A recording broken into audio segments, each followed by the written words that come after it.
Hello everyone, welcome back to this new class. In today's class, we are going to learn again new English sentence structure, and this structure is very interesting because आज की class में हम कुछ ऐसे sentence को deal करें जिसमें हम लोग बोलते हैं कि क्या आपके पास पेन था, क्या आपके पास फ़ोन था। ऐसे सेंटेंस जिसमें हम किसी से पूछते हैं क्या आपके पास ये चीज़ थी।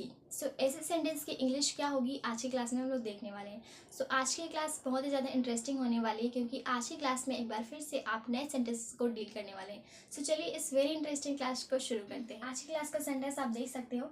आज की क्लास के सेंटेंस में आप पास्ट की बातें करोगे कि पास्ट में कोई चीज़ आपके पास थी। आज की क्लास में हम लोग पास्ट में किसी के पास कोई चीज़ थी ऐसे सेंटेंस को डील करेंगे। हम किसी से सवाल करेंगे कि क्या आपके पास ये चीज़ थी। ऐसे सेंटेंस की इंग्लिश आज की क्लास में हम लोग देखेंगे। क्या आपके पास पेन था। इस तरह के सेंटेंस को बनाने के लिए इसका स्ट्रक्चर क्या है ये सबसे पहले देख लेते हैं।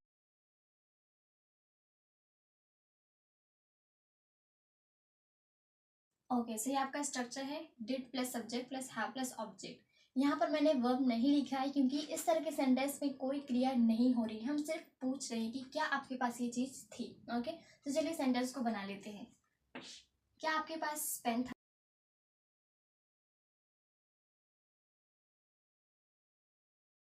ओके, ये आपका सेंटेंस है क्या आपके पास पेन था। Did you have a pen. यहाँ पर देख सकते हैं आप, यहाँ पर मैंने डिड लिखा है, देन आपका सब्जेक्ट, देन आपका हैव, देन आपका ऑब्जेक्ट। ओके, ये स्ट्रक्चर के हिसाब से आपका सेंटेंस। नेक्स्ट सेंटेंस है क्या आपके पास टाइम था, आपके पास समय था।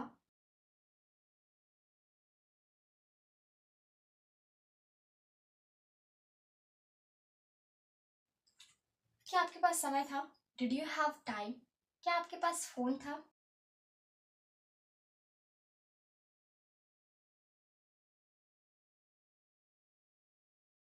क्या आपके पास फोन था। Did you have phone. Let's read all the sentence once again. क्या आपके पास पेन था। Did you have pen. क्या आपके पास समय था। Did you have time. क्या आपके पास फोन था। Did you have phone. If you want to take a screenshot you can take right now. Alright guys, आपने देखा कि इस तरह के सेंटेंस को बनाना कितना ही ज़्यादा इजी है। आप इजीली इस तरह के सेंटेंस को फॉर्म कर सकते हैं और इन्हें अपने स्पोकन इंग्लिश में यूज़ कर सकते हैं। चलिए हम लोग कुछ और एग्जांपल्स ले लेते हैं ताकि इस तरह के सेंटेंस को बनाना हमारे लिए और भी आसान हो जाए। ओके,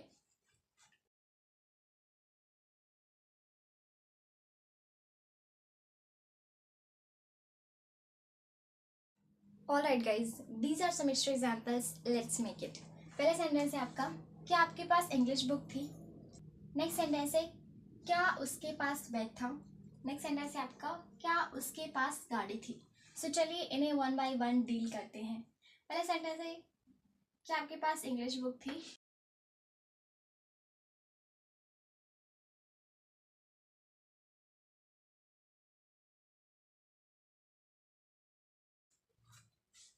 क्या आपके पास इंग्लिश बुक थी। Did you have a English book.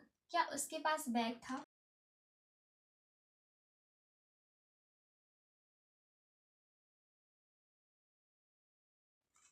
क्या उसके पास बैग था।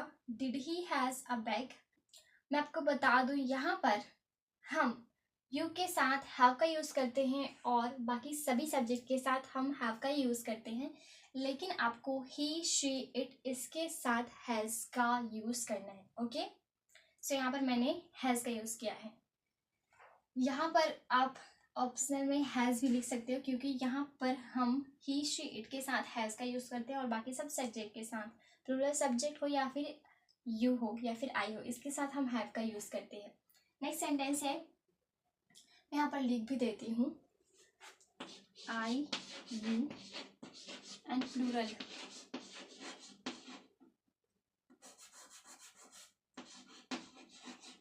के साथ आप यूज़ करोगे हैव का, और वही ही शी इट और किसी के नेम के साथ आप हैज़ का यूज़ करोगे। ओके, ये कॉन्सेप्ट आपको क्लियर होना चाहिए। हैव के साथ आई और यू और प्लूरल सब्जेक्ट के साथ आप हैव का यूज़ करेंगे, एंड ही शी इट और किसी के नेम के साथ आप हैज़ का यूज़ करोगे। ओके, आई होप कि ये कॉन्सेप्ट आपको क्लियर हो गया होगा। नेक्स्ट सेंटेंस है आपका क्या उसके पास गाड़ी थी।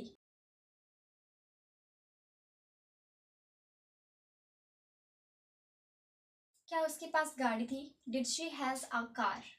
Alright, let's read all the sentence once again. क्या आपके पास इंग्लिश बुक थी? Did you have a English book? क्या उसके पास बैग था? Did he has a book? Did he has a bag? क्या उसके पास गाड़ी थी?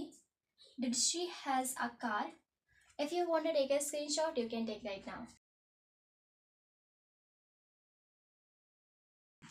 Alright guys, I hope ये कॉन्सेप्ट आपको समझ में आया होगा एंड आई होप आपने इस क्लास को बहुत ही ज़्यादा enjoy किया होगा. And if you consider that this class was helpful for you, so make sure that you hit the like button and share this class to your friends and your relatives. And if you haven't followed me, so make sure that you follow me. And thank you so much for watching this class till the end. I will meet you in the next class. Till then, bye bye. Take care. Keep learning. Keep watching.